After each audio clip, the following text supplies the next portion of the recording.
You've got questions, and we've got answers. I'm Julia Boys, and this is BELA Asks.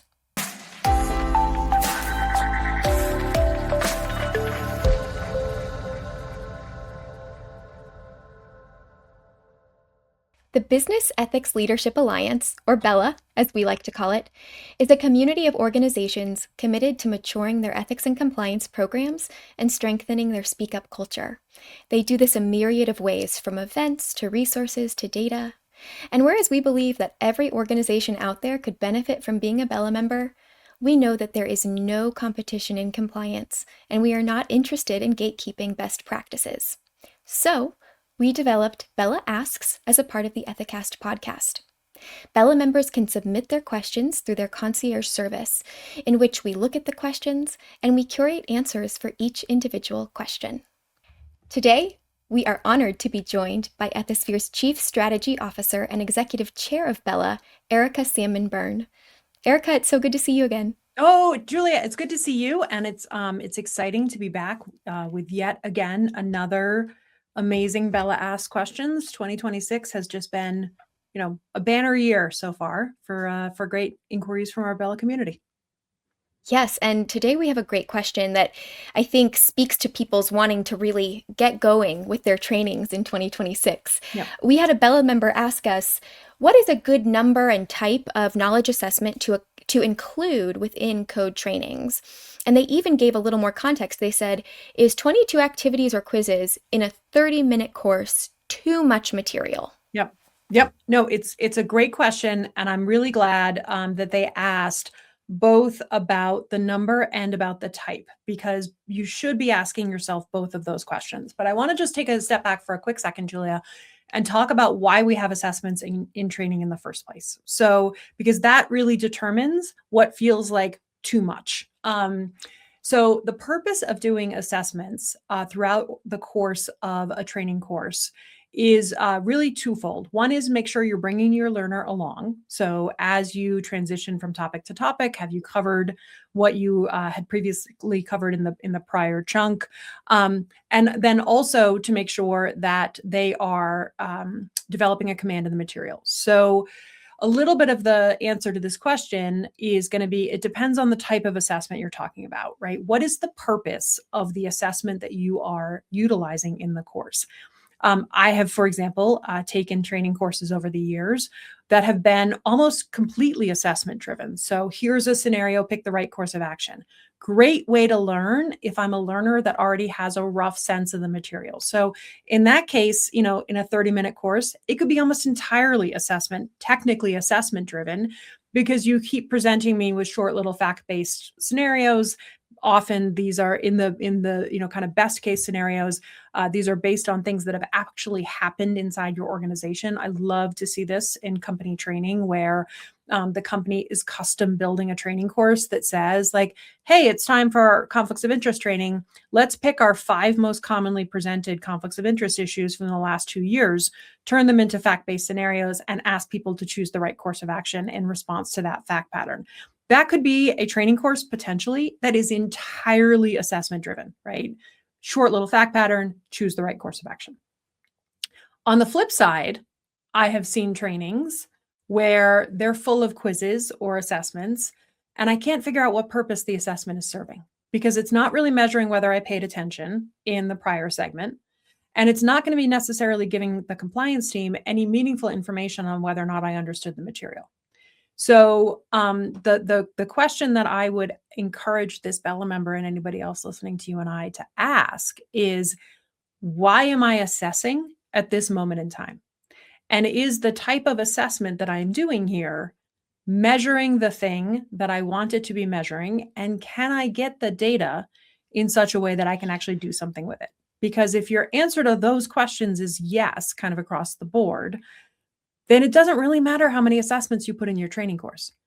If it feels intentional to the learner, if it's bringing a learner along, if it's giving you data you can do something with, then you're not going to disadvantage your audience by including them.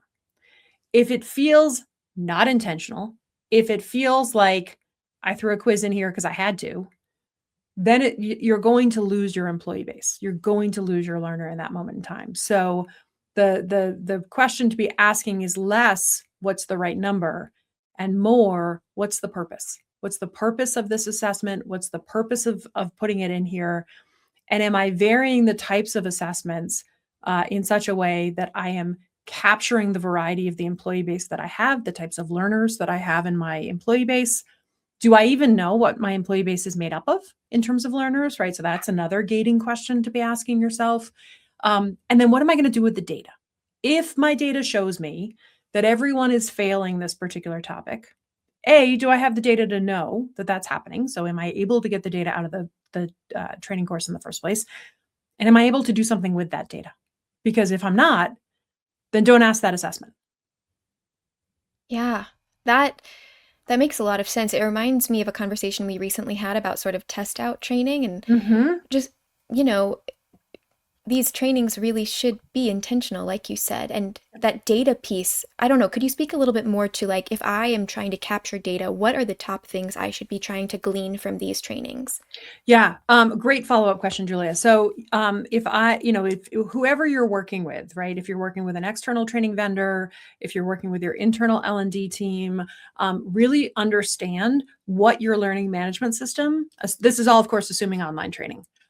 If it's in-person training, it's a slightly different exercise. But assuming online training, what is the data that my learning management system can give me about the learner experience? Can I understand how long it took somebody to answer the quiz? Can I understand the number of attempts someone had to take before they got the right question? Can I understand which was the most commonly wrong answer chosen? So, like, is there an answer option where a certain subset of my employees chose the wrong response? Where are those people? Are they regionally located? Are they divisionally located? Are they located in a particular role where they struggled with a particular issue? Because that data can then help me customize my follow-ups. One of the things that I have seen over the course of the last several years that has really heartened me about this work is increasingly ethics teams are asking themselves about the year-long or multi-year long plan for employee engagement, as opposed to saying, well, this is learning and then we're done. Really leaning into, no, we need to communicate, right? Adult learning research tells us that people need to hear the same message repeatedly before it actually engenders a change in behavior. And so pairing your training with communications efforts is becoming increasingly common. And one of the best things you can use the data from your training course for is figuring out, what do people need additional resources around? What did people struggle with? Even if eventually I got the right answer and was able to get credit for completing the course, what topic did I struggle with? Which answer options were most likely to be chosen as the wrong answers? Where were the scenarios where people had to replay the video or revisit some piece of the training course? Those are the kinds of things that are going to give me insights into what other activities my team has to engage in over the course of the period of time from that training to the next one. That's wonderful advice. Thank you so much, Erica. Oh, it's a great follow-up question.